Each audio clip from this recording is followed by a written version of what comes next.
Hi everybody, it's Sarah. Today we're going to talk about self-care activities for empaths and why they're so important. If you identify as an empath, you aren't just sensitive to other people's emotions, you actually absorb them. And this can play out as sudden, unexplained mood shifts. Often you don't know why your mood has shifted, why you could be feeling 1 minute very happy and content, and the next you're sad, you're angry, or you're anxious. These emotional shifts can be confusing and frustrating, and they can be tough not just on you, but the people around you, your friends, your family, your spouse. So why does this happen? Empaths are highly in tune with other people's energy, for better or for worse, and don't have filters to protect themselves from these energies. You can, over time, learn to control this. Trust me, you can. Unfortunately, though, you don't inherit an instruction manual with your abilities. And without spiritual guidance or mentorship, it can be difficult to understand what's happening. That's why self-care is so critical if you are an empath. Here are a few simple activities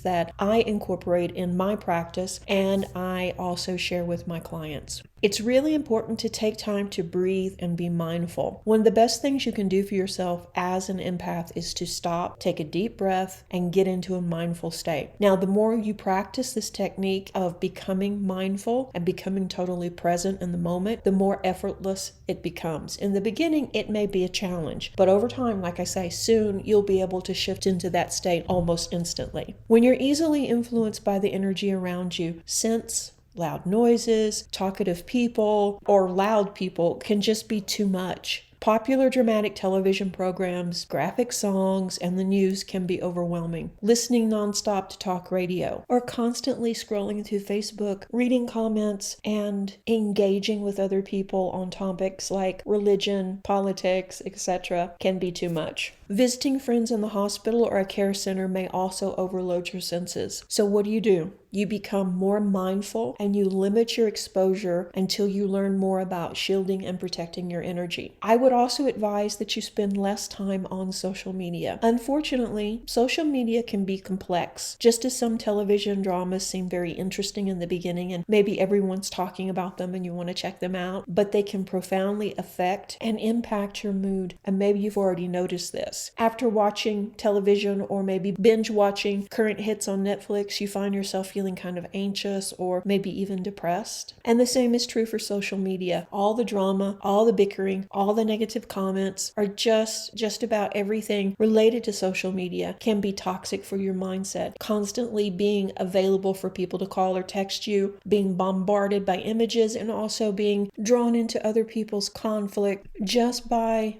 engaging and scrolling through the endless feeds. Even though there's quite a bit of positive energy on social media, the negative outnumbers it. You can absorb a lot of negative energy, which doesn't always balance out just from being on Instagram, for instance. If you're an empath, it's a good idea to have at least part of your day where you log off. Turn off the notifications, put your phone on silent, and just put it away. And do something that restores you, whether that's cooking, whether that is drawing or making art or journaling or reading or spending time in nature. But it's time that you're away from social media daily. You also need to find ways to become more grounded in the here and now. Grounding is essential to someone who is an empath. You aren't just overly sensitive to other people's energies and emotions, but you're also very much in tune with your own. So it's really important that you ground and become present in this moment so that you're not rehashing things from the past. You're not worrying over the future. You're not thinking about things that happened to you in school, for instance, or on your first date. That's what being ungrounded is. When we're not mindful of where we are, we're not mindful of the moment in front of us. Empaths need to ground a little bit more often than most people. Being outside can really help this and can be a great way to connect with nature healing as well. If you can't spend time in nature every day, try to schedule some time for yourself as part of your weekly self-care activities. Maybe every Saturday morning you go to a park or a garden nearby and go for a walk, have a picnic, or maybe you go to a beach. Just go for a walk along the shore. It's really important though that you make time to do these activities alone. And it can be really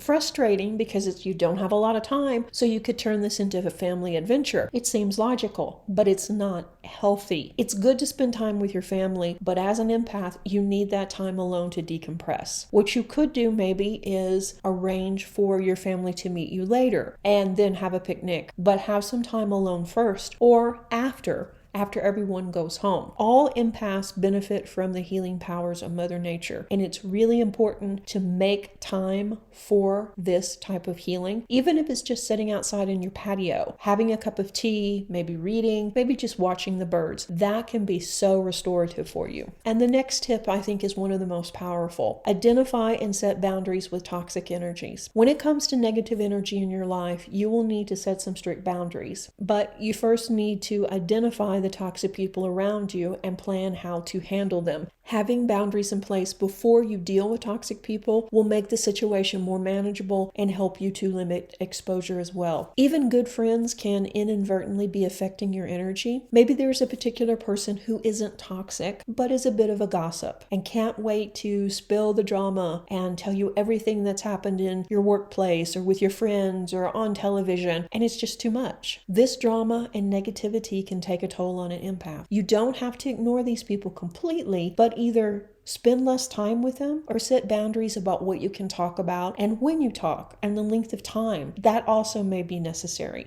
When I was in my early 20s, I had a friend who wanted to talk to me in the morning because it suited her schedule the best. So we had like a virtual coffee date. But in truth, they wanted to unload their gossip, their anger, their complaints on me, and then they felt so much better for the rest of the day. I, though, felt worse, and it ruined my mood for the entire day, having all of this negativity dumped on me. So it's okay to set boundaries and not be 100% accessible to everyone every day. Carve out some time for you to decompress and to rest. And let's say that you have a coworker who's going through a divorce. They may call you daily to vent or even stop by your workstation to update you on all the relationship drama. This can quickly take its toll on you. Set clear boundaries that you'll only discuss work issues at work, and don't engage if the energy is overwhelming you. And I know you may feel guilty because this is not a bad person, not someone that's trying to take your energy or hurt you or manipulate you. This is someone that needs a friend and needs to talk things through. But there is a difference between becoming someone's personal therapist and being a friend and being there for them. That's why you need the boundaries. It's okay to say no. It's okay to say, we're not going to talk about your relationship for 4 hours on the phone every night. We're not going to have lunch together just so you can tell me about your ex. We're not going to engage in a one-sided relationship, because that's what that actually is. Being with someone just so that they can unload on you, but then not having them reciprocate, not having them ask how you are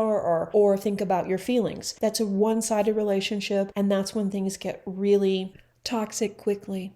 And if you have relationships like this, that's a big clear sign that your energy is out of balance, and you definitely need to set some boundaries. I'm here to help you if you need to do that. Contact me. It's not easy, but it is game changers. This is the stuff that changes your life. And it may seem difficult at first, but setting these boundaries is necessary for your health, as is spending time alone to detox from these energies. It's essential as an empath to spend time alone to detox. Being away from other people and spending time alone and not connected via phone or texting gives your energy time to rest and reset. So yes, you could be alone, but your spouse is texting you nonstop, or your best friend is texting you and sending you messages, writing long paragraphs about their day and things like that. That doesn't count, because you're still engaged with other people. You need time actually alone to decompress and recover. If you aren't already doing this, if you aren't already spending some time alone, then you can add it to your daily self-care routine, maybe during your evening routine before bed. Take a moment all to yourself, and you can do some things such as take a healing bath while meditating or doing breath work. Add essential oils to relax further, or a crystal meditation. You can also journal your day or take a few minutes for an oracle card pull to get an idea of maybe what the lesson for the day was or what the energy is going to be like for tomorrow. Create a nightly healing routine to restore your energy and find harmony. Taking this time for yourself